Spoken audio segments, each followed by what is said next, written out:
साथियों, वंदे मातरम। आज चाय पे चर्चा तो शाम को होती है, लेकिन आज जल पे चर्चा है। मैं गंगा सिंह बगडवाल। साथियों, जैसा कि आपको विदित है, अभी जो पाकिस्तान के अंदर ऑपरेशन सिंदूर खैर समाप्त नहीं हुआ है, लेकिन उसके परिप्रेक्ष्य में जो परिणाम आने शुरू हो गए हैं उसको देखिए आप। क्या होता है कि जो सेना कुछ पदक होते हैं, सम्मान दिए जाते हैं कुछ, जैसे कि एक है फील्ड मार्शल का पद। सबसे पहले समझना है देश की जनता को, हमारे बुजुर्गों को, कि फील्ड मार्शल का जो पद है क्यों दिया जाता है, उसकी क्या विशेषता है। तो आप देखेंगे अदम्य साहस जो सेनाध्यक्ष होता है, देश को लीड करता है, क्योंकि सेनापति ही लीड करता है किसी भी देश की सेना का, तो हार या जीत का क्रेडिट जो होता है उसके ऊपर ही होता है। अगर जीतता है तो ठीक है साहब, उसका नाम होता है, हारता है तो वो भी जिम्मेदारी उसकी होती है। मतलब एक नियति है, एक सच्चाई है जिसको हमें समझना चाहिए और सभी लोग समझते हैं। खैर, हमारे देश की जनता पूरी तरह समझती है।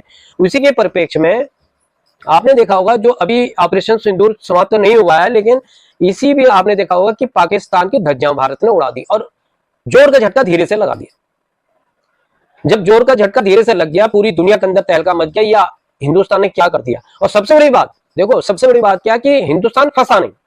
हमारे भी साथ में काफी लोगों ने कहा, हमने भी सोचा कि भाई ये तो युद्ध, मतलब हम जीत रहे थे तो बैक पीछे कदम क्यों खींचा हमने, लेकिन नहीं, मोदी जी की यही रणनीति है। इसीलिए कहते हैं ना, भूते न भविष्यते। मोदी जी जैसा व्यक्ति भारत को मिला है, ये सौभाग्य की बात है। 140 करोड़ जनता को हमेशा गर्व करना चाहिए। आप सोचो उसका, अगर भारत जैसे कि चाइना और भी कई देश अप्रत्यक्ष तौर पर चाह रहे थे कि हिंदुस्तान फंस जाए, ये एक रणनीति होती है साथियों। लेकिन हिंदुस्तान ने क्या करा, अपना जो टारगेट है उसको अचीव किया।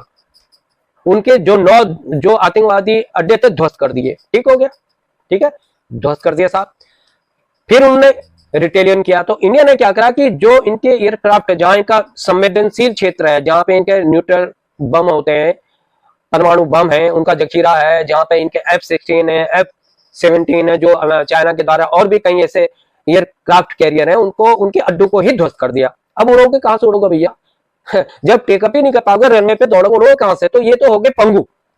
ये भारत की सेना ने किया, और तब तक पाकिस्तान बिलबिलाया, हाथ पैर जोड़ा अमेरिका के, और समझौता वार्ता हो गई। भारत ने कहा ठीक है साहब। लोग हमारे देश की जो विपक्षी नेता है, मैं तो उनकी बुद्धि पर बड़ा तरस खाता हूँ। इतना तो एक सामान्य देश का नागरिक भी सोच सकता है, लेकिन ये इनको हो क्या गया है। जिन्होंने 60 साल तक देश पे हुकूमत की है, तो ऐसे लोगों ने हुकूमत की क्या है, बड़ा सोचने का विषय है। कैसे हुकूमत की साहब, इन्होंने बताइए मुझे आप, कि इनको नहीं पता, या देश की जनता को अभी भी मूर्ख समझते हैं? भैया, तो मीडिया का जमाना, सोशल मीडिया का जमाना, कोई चीज छुप नहीं सकती। ऊपर से सैटेलाइट है, कहां से छिप जाएगी बताइए? परमाणु तो अपना आप बोलता है ना, सबूत तो अपना बोलता है, तो कहां से छिपेगी और कैसे हो पाएगा बताइए आप? लेकिन भारत फंसा नहीं, उसने जो टारगेट था उसको अचीव किया, बैक आ गया पवेलियन। जबकि दुनिया के देश सोच रहे थे कि भारत फंस जाए। फंसने का मतलब लड़ाई जारी रहे, क्या होगा, भारत कमजोर होगा, अर्थव्यवस्था कमजोर हो जाएगी। पाकिस्तान तो खैर गिनते है नहीं, वो तो फिर कटोरा लेके मांगने शुरू कर देगा। जितने भी मुस्लिम राष्ट्रों में इधर अमेरिका का पैर पकड़ लेगा, नहीं तो चाइना का पकड़ी रखे। लेकिन भारत तो स्वाभिमानी देश है ना, यहाँ तो हर देश का नागरिक स्वाभिमानी है। उसको पता है, जो हमारे पूर्वजों से कहावत है कि सिर कट जाए पर झुक नहीं सकता, वो भारत की आन और बान और शान है साथियों। और मोदी ने यही काम किया है, बहुत चतुराई से उनको ध्वस्त किया, बैग वापस पवेलियन आ गए। अब ये तो बात एक तरफ को रखिए। अब बात आती है जो कि मैंने आपको बताया, फील्ड मार्शल का पद। आपको विदित होगा कि 1965 या 68 जो भी रहा है, उस समय जो युद्ध हुआ है, जिसमें कि 91,000 कैदियों को, पाकिस्तानी कैदियों को भारत ने समझौता के तहत छोड़ा था, तो उसमें के जो जनरल थे उनका नाम था मानिक शाह जी। तो मानिक शाह को भारत ने पहला है जो कि इस पद से नवाजा, फील्ड मार्शल का पद पहला पद था। उसके बाद एक और दिया गया, लेकिन मार्शल का पद दिया गया, लेकिन वो फील्ड मार्शल का पद फिर भी नहीं था। तो अब मेरी तो समझ से बहुत परे है। मैं अपनी देश की जनता को, विजर को भी बताना चाहता हूँ, हमारे तो सोच से परे है कि ये मुल्ला मुनीर जो है सेनाध्यक्ष को काहे को बना दिया भैया, फील्ड मार्शल काहे को बना दिया?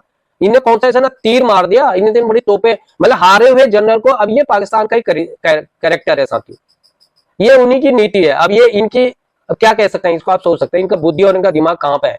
और शासन व्यवस्था तो बिल्कुल पुंगुआ तो कुछ है ही नहीं। वो भले नाम को है कि शहनवाज जो है उसका, वहां का सहवाग जो वहां का प्राइम मिनिस्टर, लेकिन कुछ पावर नहीं है। जो जनरल, जो सेना चाहती है वो होता है, तो उसको बहुत बड़ा तमका देके साहब ऊपर कुप्पे में फुला दिया। लेकिन मैं जो बात ये कहना चाह रहा था, मैंने पहले भी वीडियो में प्रेडिक्ट किया था कि भारत को इसमें सबसे ज्यादा सतर्क होने की जरूरत है। ये मत सोचो दुश्मन कमजोर है या बिल में दुबक गया, दुश्मन बहुत ताकतवर भी हो सकता है और भारत को कमजोर करने की उसकी रणनीति तब तक जारी रहेगी जब तक कि भारत की अर्थव्यवस्था तेजी से ऊपर की ओर आ रही है साथियों। इसी के परिप्रेक्ष्य में मैंने बताया था पिछली बार भी, आपको कभी मेरा पुराना वीडियो देखेंगे तो बांग्लादेश के अंदर जो चिकन नेक मैंने आपको पहले ही बताया था, जो भारत के बिल्कुल 15 और 16 या 20 किलोमीटर के आसपास है, चिकन नेक है वहां पे, तो उसको फैलाना उसको अधिग्रहण करना बहुत जरूरी है, मैंने आपको बताया था। और शायद मेरे ख्याल से 1 अरब डॉलर की जो है डन हो गया है बांग्लादेश और चाइना के बीच में। और चाइना तो चाहता है वहां पर अड्डा बना देगा, तो फिर भारत के लिए बहुत मुश्किलों का दौर शुरू हो जाएगा, बहुत मुश्किलों का दौर शुरू हो जाएगा। लेकिन इसी बीच में भारत सरकार ने अपना शिकंजा करना शुरू किया, जहां तक मेरी नॉलेज है, उसने जितने भी इनके एयरपोर्ट थे और जो रास्ते दे रखे थे, खोल रखे थे व्यापार के, सब बंद कर दिए। इनका कपड़ा लत्ता सब बंद कर दिया। भाई काहे को लेना है हमने, काहे की दोस्ती करनी है साथियों। तो ये इन्होंने बहुत अच्छा कदम है। अब सरकार को सोचना है कि किस प्रकार से उसका अधिग्रहण किया जाए। अब ये समय आ गया साथियों, अब ये समय आ गया है कि जरूर बांग्लादेश को सबक सिखाने का है, और अगर हम चूक गए तो बहुत दीर्घकालीन हमारे लिए बहुत घाटा का सौदा होगा ये। तीसरी बात, मैं एक बात और कहना चाहता हूं, वहां के जो सेनाध्यक्ष हैं बांग्लादेश के, अभी तक तो खैर पूरी तरह से ये भी नहीं कह सकते कि हम ये जो सरकार है ये वैधानिक सरकार है, वैधानिक नहीं है, ये तो एक प्रोजेक्ट किया हुआ नुमिंदा है, जिसे कहते हैं ना वो शतरंज गोटी में प्यादा है मोहम्मद यूनुस। ये है कुछ नहीं, क्या प्राइम मिनिस्टर है आप सोचो, क्या राष्ट्रपति है आप सोचो, कौन सी कैबिनेट है भैया, कहां का चुनाव का जीता हुआ आदमी, कौन सा लोकतंत्र है, कुछ नहीं है। ये तो खाली एक तरह से डीप स्टेट जिसे अमेरिका बोलते हैं उसका एक पिट्ठू है, उसने बैठा दिया। लेकिन अब ये अमेरिका को भी नहीं सुनना है, अब ये जाके इसको तो पैसा चाहिए भैया, ये तो पाकिस्तान का डुप्लीकेट है ना, तो जड़ तो वहीं से निकली है ना, तो कटोरा लेके फिर घूमने लग गए, दे दो माई बाप दे दो, मेरे को दे दो माई बाप दे दो।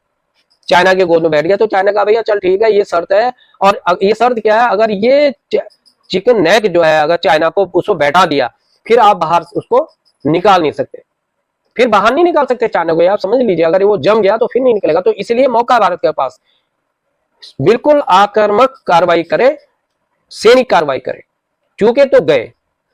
तो मेरा आज का वीडियो बनाने का मकसद ये था कि एक तो इधर पाकिस्तान और ये बांग्लादेश, ये डुप्लीकेसी चल रही है और भारत इसको तुरंत इस पे जो है कार्रवाई करेगा, मुझे उम्मीद है। तो मुझे आज के अंक में सिर्फ इतना ही कहना था और अपने विजन को अपनी देश की जनता को बताना था। इसी के साथ आज के इस अंक में इतना ही। अगले अंक में आपको फिर कुछ नई बातें और कुछ नए विशेष तथ्यों के साथ आपके सामने उपस्थित होगा। इसी के साथ जय हिंद, जय भारत, भारत माता की जय।